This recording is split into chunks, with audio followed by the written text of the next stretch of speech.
Aujourd'hui, je vous raconte l'histoire de Martha, une femme de 75 ans vivant à Knoxville, dans le Tennessee. Un matin de mardi, qui commençait comme n'importe quel autre, un événement tragique s'est produit. Martha a subi une crise cardiaque. Ce fut un moment de douleur fulgurante, une sensation écrasante, comme si une pointe de chemin de fer venait de transpercer sa poitrine.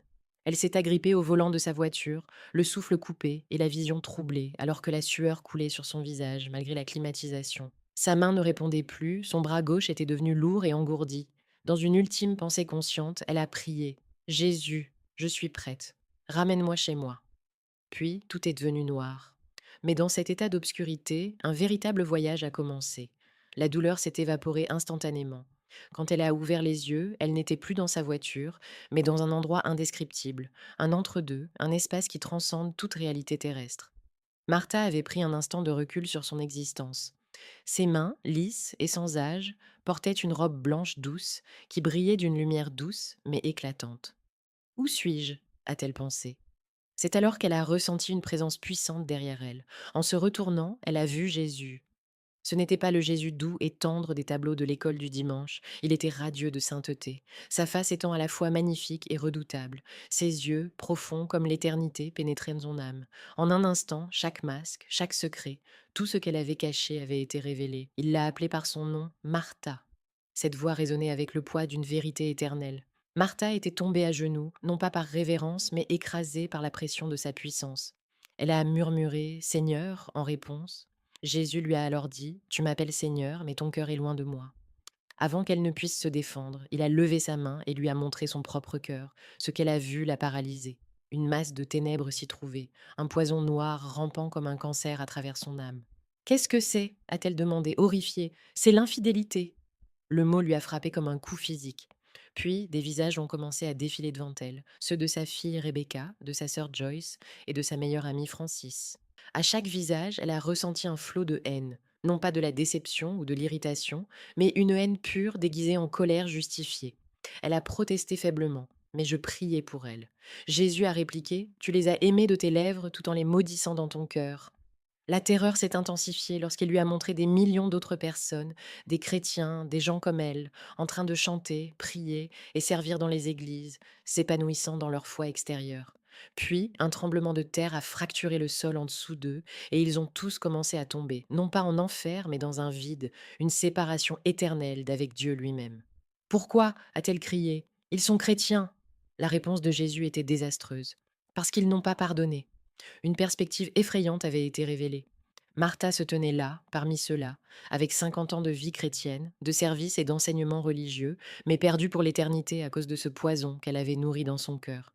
Chaque prière, chaque heure passée à servir, tout était voué à l'échec. Tout ce qu'elle avait bâti était détruit par son incapacité à pardonner, un péché tenace enveloppé dans une façade de piété. Jésus la regardait avec une combinaison d'amour et de tristesse infinie. Tu pensais que la grâce était suffisante, mais la vraie foi produit un vrai pardon. Si tu prétends être pardonné mais refuses de pardonner, c'est que ta foi est morte. La tension était palpable, son cœur battait dans l'espoir d'une rédemption. Dans ce moment d'angoisse, Martha a compris qu'elle devait revivre tous les choix qu'elle avait faits, chaque opportunité de libération qu'elle avait refusée, et le poids écrasant de ce choix inachevé la déchirait. Et alors qu'elle était confrontée à ces vérités dévastatrices sur elle-même et sa vie, l'histoire était loin d'être terminée. Son cœur allait redémarrer, elle reviendrait à la vie, mais elle savait au fond d'elle qu'un dur travail l'attendait. Peut-être que le plus terrible était à venir. C'est ici que l'histoire de Martha prend un tournant tragique et révélateur. Que se passerait-il pour elle dans ce nouvel engagement avec le pardon? Les saignantes vérités étaient à l'horizon. La présence de Jésus se tenait devant Martha, majestueuse et irréelle. Il rayonnait d'une lumière éclatante, ses vêtements d'une blancheur éclatante semblaient presque transparents, parfois se confondant avec l'arrière-plan de cet espace mystique. Son visage, aussi doux que strict, portait des traits familiers, nourris par un amour profond et une autorité incontestable. Les yeux de Jésus, perçants, reflétèrent des siècles de sagesse et de compassion. Lorsqu'il lui parlait, sa voix résonnait avec puissance, à la fois douce et autoritaire, une mélodie qui s'imprimait dans chaque fibre de son être. Martha, a-t-il déclaré, et chaque syllabe résonnait avec une gravité infinie. Tu m'appelles Seigneur, mais ton cœur est loin de moi. Ce regard intense qu'il lui portait lui faisait ressentir une vulnérabilité indescriptible.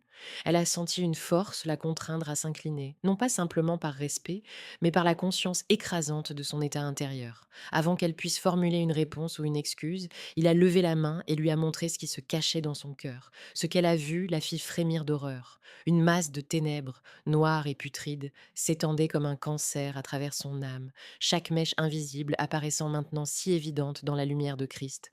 «Qu'est-ce que c'est?» a-t-elle demandé, cherchant désespérément à comprendre. «C'est l'infidélité», a répondu Jésus, chaque mot vibrant d'une vérité poignante. En un instant, des visages ont commencé à flotter devant elle, ceux de Rebecca, de Joyce et de Francis. Les souvenirs des luttes et des ressentiments refaisaient surface avec une acuité douloureuse. Elle a réalisé qu'elle ne ressentait pas juste de l'irritation. Elle était nourrie par une haine vraiment sombre, masquée par une colère justifiée. Mais je priais pour elle, a-t-elle protesté, faible.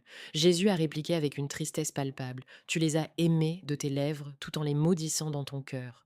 Il lui a alors montré une vision terrifiante. Des millions de chrétiens, des gens qui avaient l'air authentiques, chantèrent dans des églises, levèrent les mains dans l'adoration, enseignaient et servaient. Tout semblait en harmonie jusqu'à ce que tout à coup, le sol craque sous leurs pieds. Un par un, ils tombaient, non pas dans les feux de l'enfer, mais dans une obscurité écrasante, une séparation spirituelle éternelle. Pourquoi a-t-elle pleuré dans une panique croissante? Ils sont des chrétiens. La réponse de Jésus était dévastatrice, parce qu'ils n'ont pas pardonné. Chaque vision qu'elle avait vue était une confirmation de son propre état, envahie par le désespoir, sachant qu'elle était l'une de ces âmes perdues. En se regardant avec le regard de Jésus, elle a vu sa vie se dérouler devant elle. Chaque moment de service, chaque prière récitée, tout était flétri par les rancunes qu'elle avait nourries. Mais j'ai tant fait pour vous, a-t-elle sangloté. J'ai enseigné, servi, prié, donné. Jésus, étreignant son cœur dans ses bras d'amour, a dit d'une voix pleine de compassion: As-tu entendu mes mots? Il continua: Si tu ne pardonnes pas aux autres leurs offenses, ton Père ne te pardonnera pas non plus. Chaque mot frappait avec l'impact de la vérité interminable. Je pensais que le salut était par la grâce, par la foi, a-t-elle murmuré, cherchant désespérément à comprendre cette vérité nouvelle. Il l'est, a-t-il dit, mais la vraie foi produit un vrai pardon. Il lui a montré que sa foi était morte, simplement une façade de religiosité sans vie. Martha, tous ceux qui pratiquent ce que tu as fait ne sont pas vrais, lui dit-il avec une sagesse profonde. Tu m'as servi avec tes mains tout en haïssant d'autres de ton cœur. Tu m'as loué tout en maudissant ceux que j'ai créés à mon image. Chaque mot était un coup dévastateur. Les larmes coulaient sur ses joues comme un torrent d'émotions. Mais ils m'ont blessée, a-t-elle pleuré. Ce qu'ils ont fait est mal. Jésus, avec une infinie tristesse dans ses yeux, a expliqué. Oui, c'était mal. Mais ce que tu as fait en réponse l'était encore plus. Tu rejettes mon sacrifice. Il évoqua la croix. Regarde, je suis mort pour les péchés de l'humanité, et même alors j'ai pardonné. Je leur ai dit, Père, pardonne-leur, car ils ne savent pas ce qu'ils font. Au fur et à mesure qu'il parlait, la comparaison la dévastait. Tu as des péchés infiniment plus graves que ceux que tu as subis. Elle était profondément brisée par la réalisation de sa propre condition. Le refus de pardonner se révélait comme une séduction, la poussant à fuir des vérités qui l'auraient libérée. Elle s'est effondrée, implorant un changement. Je veux un changement. Aide-moi, s'il te plaît. Veux-tu vraiment libérer Rebecca? Bénir Joyce? Aimer Francis inconditionnellement? Sa résistance intérieure était un combat. Une partie d'elle désirait encore que les autres souffrent pour ce qu'ils lui avaient fait. Je ne peux pas le faire seule, a-t-elle admis, enfin honnête.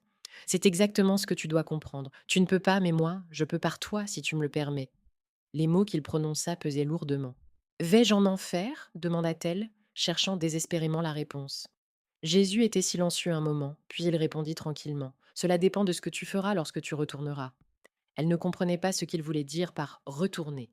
Les paramédics travaillant sur toi. Tu es morte pendant 15 minutes. Dans 3 minutes, ils vont réanimer ton cœur. L'angoisse qu'elle avait ressentie fut intensifiée par cette révélation. Pourquoi m'envoyer de retour? Demanda-t-elle, sentant une profonde injustice l'assaillir. Parce que des millions de chrétiens sont dans le même danger. Ils pensent qu'ils sont sauvés, mais ils portent de l'infidélité qui les damne. Jésus avait raison, et elle pouvait voir le tableau, chacun enfermé dans leur propre prison.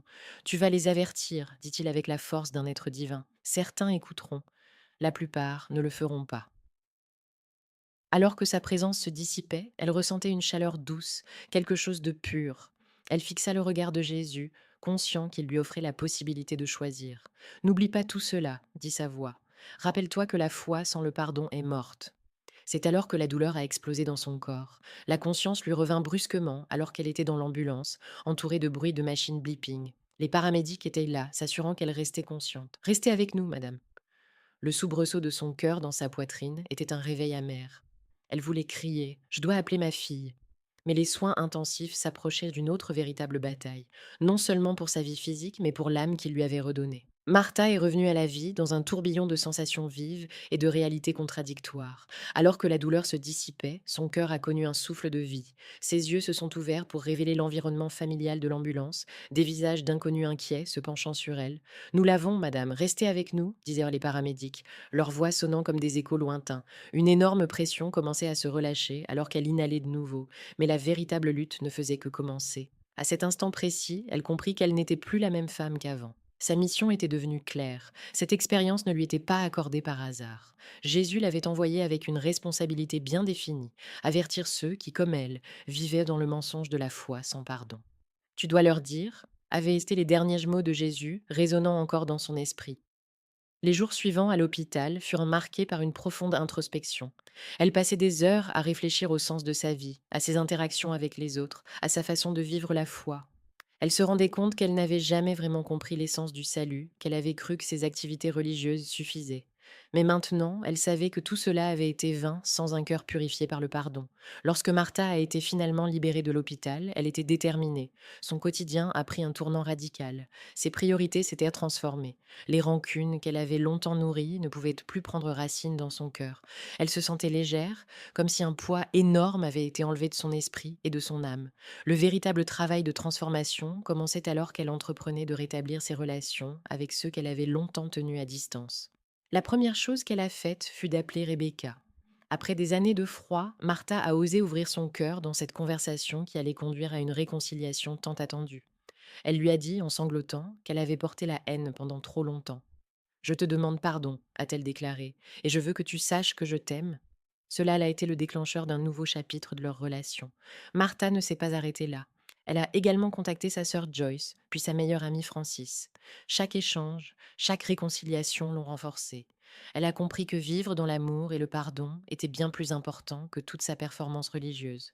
Le vide et la solitude qu'elle avait ressentis pendant des années, engloutis par des grilles émotionnelles de rancœur, commençaient à être comblés par des relations authentiques et empreintes de grâce. Au fil du temps, elle a senti une nouvelle force. Jésus avait touché son cœur, puis l'avait envoyé avec une mission. Son message était simple: le pardon est indispensable. Elle a commencé à partager son histoire dans les églises, s'adressant à ceux qui auraient besoin de cette même vérité. Certains l'écoutèrent avec attention, tandis que d'autres restaient sceptiques. Elle a élaboré des pistes de réflexion pour ceux qui, enfermés dans leur douleur, ne comprenaient pas que leur salut dépendait de leur capacité à pardonner. Cela ne fut pas un chemin facile. Chaque jour, il y avait des tentations de revenir à l'ancienne Martha, celle qui conservait rancœur et amertume. Mais elle se rappelait les paroles de Jésus, ses visions de l'enfer spirituel causé par l'infidélité. Elle a réalisé que sa foi devait se traduire par des actions de pardon, de réconciliation et d'amour. Martha a compris qu'elle était en mission pour un plus grand but. En partageant sa vérité, elle espérait aider d'autres à s'éveiller à leurs propres conditions spirituelles. Revenez, demandez et pardonnez, disait-elle avec ferveur. Ne revenez pas à la case départ de la souffrance. Ce n'est pas seulement pour vous, mais pour le témoignage de Christ. Elle savait que des millions de chrétiens croyaient vivre leur foi, mais nombreux étaient ceux qui, comme elle, oubliaient une vérité fondamentale. Le pardon est impératif pour la vie éternelle. Les gens ont besoin de l'entendre et de réfléchir à leur propre vie, à leurs relations, à leur pardon inachevé. Le message de Martha est clair. Il n'est jamais trop tard pour libérer son cœur. Elle exhortait ceux qui l'écoutaient à analyser les blessures anciennes, à répondre au défi de Jésus d'aimer inconditionnellement et à embrasser le pardon. Ne gaspillez pas des décennies à porter des fardeaux, préservant votre âme dans l'ombre, libérez-vous, aimez, pardonnez et vous vivrez véritablement.